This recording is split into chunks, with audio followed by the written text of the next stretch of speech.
Mateus 12. Por aquela altura, Jesus atravessava umas searas durante o sábado, e como os discípulos sentiam fome, começaram a arrancar espigas para comer. Os fariseus, ao repararem nisso, chamaram a atenção de Jesus.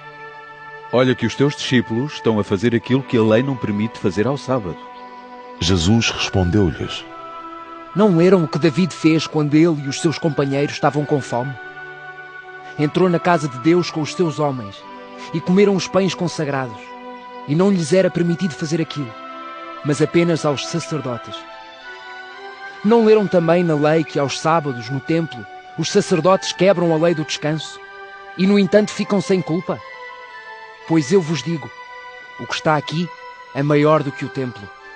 Se percebessem o que significa na Escritura, prefiro misericórdia e não sacrifícios, não teriam condenado inocentes. Com efeito, o Filho do Homem é Senhor do próprio sábado. Jesus saiu dali e entrou na sinagoga deles. Estava lá um homem que tinha uma das mãos paralítica.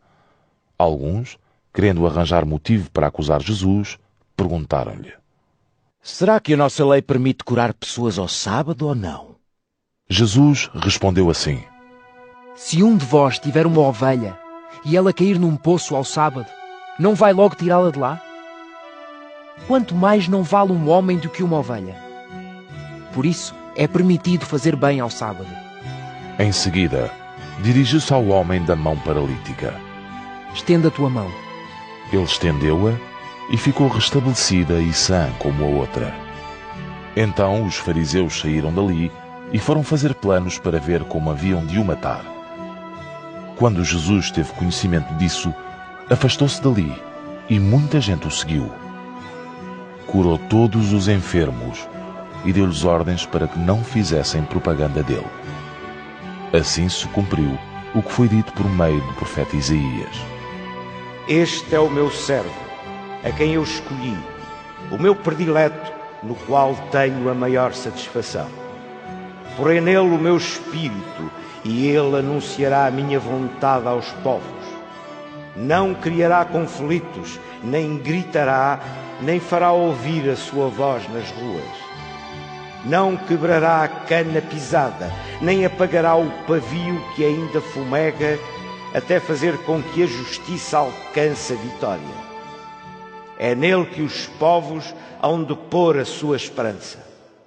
Trouxeram a Jesus um possesso cego e mudo. Jesus curou-o e o homem ficou a ver e a falar. Toda a gente perguntava muito admirada: Não será este o filho de David? Mas os fariseus, ao ouvirem isto, afirmavam: É pelo poder de Belzebu, chefe dos demónios, que este expulsa os demónios. Jesus, percebendo o que estavam a pensar, disse-lhes: Um reino, dividido em grupos que lutem entre si, acaba por se arruinar. Do mesmo modo, uma cidade ou uma família dividida não se mantém de pé. Ora, se Satanás expulsa Satanás, está em luta contra si mesmo. Como poderá então o seu reino manter-se? Se eu expulso os espíritos maus pelo poder de Belzebu, por quem os expulsam os vossos adeptos? Por isso, são eles que hão de acusar-vos do vosso erro. Mas se é pelo Espírito de Deus que eu expulso os espíritos maus, isto quer dizer que o reino de Deus já aqui chegou. Como pode alguém entrar em casa de um homem forte e roubar-lhe os bens, sem primeiro o amarrar? Só assim lhe poderá roubar a casa. Quem não está comigo, está contra mim. E quem comigo não junta, espalha.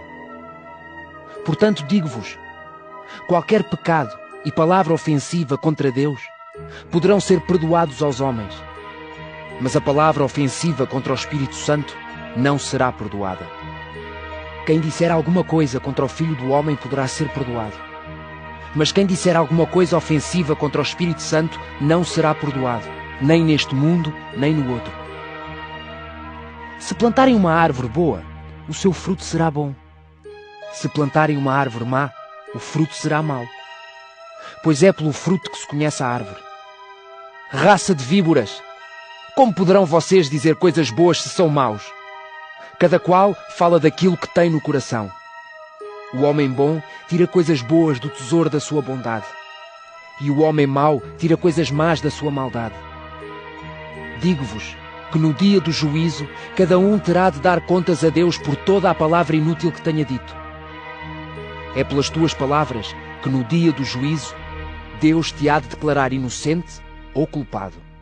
Em dado momento, alguns doutores da lei e fariseus fizeram este pedido a Jesus. Mestre, queríamos ver-te fazer um sinal milagroso. Jesus respondeu-lhes: Esta geração má e infiel procura um sinal milagroso de Deus. Pois bem, não lhe será dado outro sinal senão o do profeta Jonas. Assim como Jonas esteve 3 dias e 3 noites dentro do grande peixe, assim o Filho do Homem há de estar 3 dias e 3 noites dentro da terra. No dia do juízo, os habitantes de Nínive hão de levantar-se contra esta geração para a condenar. É que eles, quando ouviram a pregação de Jonas, arrependeram-se. Ora, o que está aqui é maior do que Jonas. Também a rainha do sul se há de levantar, no dia do juízo, contra a gente deste tempo para a condenar, porque ela veio lá do fim do mundo para ouvir a sabedoria de Salomão. Ora, o que está aqui é maior do que Salomão. Quando um espírito mau sai de uma pessoa, anda por lugares secos à procura de repouso, mas não o encontra. Então diz: volto para a minha casa de onde saí. Ao chegar lá, encontra a casa vaga, limpa e bem arranjada. Então vai buscar outros 7 espíritos, piores do que ele, e vão todos para lá viver. Deste modo, a situação daquela pessoa torna-se pior do que era antes. É precisamente assim que vai acontecer a esta geração má. Enquanto Jesus estava ainda a falar à multidão, chegaram sua mãe e seus irmãos. Ficaram do lado de fora e procuravam maneira de lhe falar. Então, alguém veio dizer: Olha que a tua mãe e os teus irmãos estão ali fora e querem falar contigo. Jesus disse à pessoa que lhe foi dar o recado: Quem é a minha mãe? E quem são os meus irmãos? Depois apontou para os discípulos: Aqui está a minha mãe e os meus irmãos. Aquele que faz a vontade de meu Pai que está nos céus, esse é meu irmão, minha irmã e minha mãe.